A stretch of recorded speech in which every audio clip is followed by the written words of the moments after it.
Hi guys, it's me again. Ayan guys, i-share ko yung about sa multiple visa dito sa Taiwan. Kung para saan siya. Malaking tulong sa mga kagaya natin, mga OFW.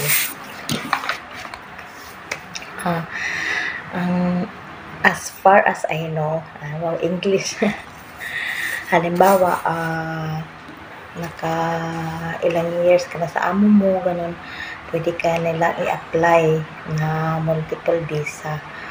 Tapos, kahit bago ka pa, kung gusto mo yata sa amo mo, ganun, naka 2 years, 3 years ka na, kung gusto ka namang i-apply ka nila. Pero kung halimbawa, naka 6 years ka na, ay, talagang sa amo mo, talagang pasok ka doon.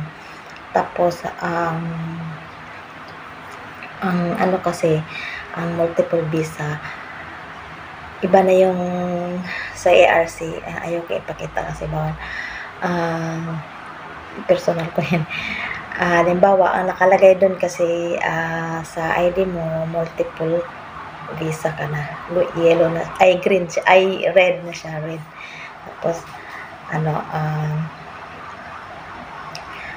Tapos, halimbawa, ganyan ka na, unlimited work ka na dito sa Taiwan.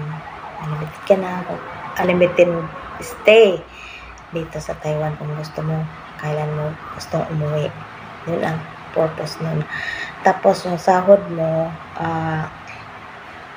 halimbawa, hindi naman pasok yung sahod mo, kaya nga nag-aral kami para makapasok sa ganun. Tapos, halimbawa, yung sahod mo naman ay malaki na, hindi na kailangan mag-aral ka pa ng Mandarin, pasok ka na dun. Tapos, kung kailan mo uwi, madali lang kasi makahanap ng kasi multiple visa ka na. Tapos kung kailan mo gustong umuwi, wala nang limit kasi nandito ka na eh. Tapos, basta malaki siyang malaking bagay. Kasi kung hindi ka i-apply ng amo mo, ka lang dito hanggang 14 years. Kaya nagsipag akong mag-aral para gusto kong maging ganun, mag-multiple visa ako. Sana may awa si Lord. Ibigay niya sa akin. Kasi bago pa ako dito sa amo ko, hindi pa ko pwedeng i-apply ng ganun. Siguro mga after 2 years kung okay pa itong alaga ko, ganun.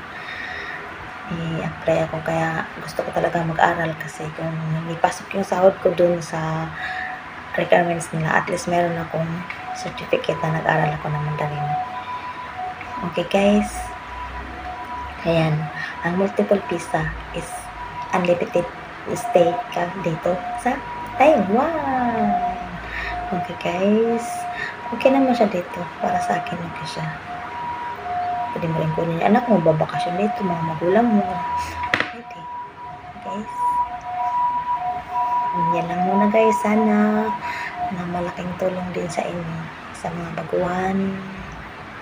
Ang multiple visa ay unlimited stay. Okay guys. Thanks for watching. Bye.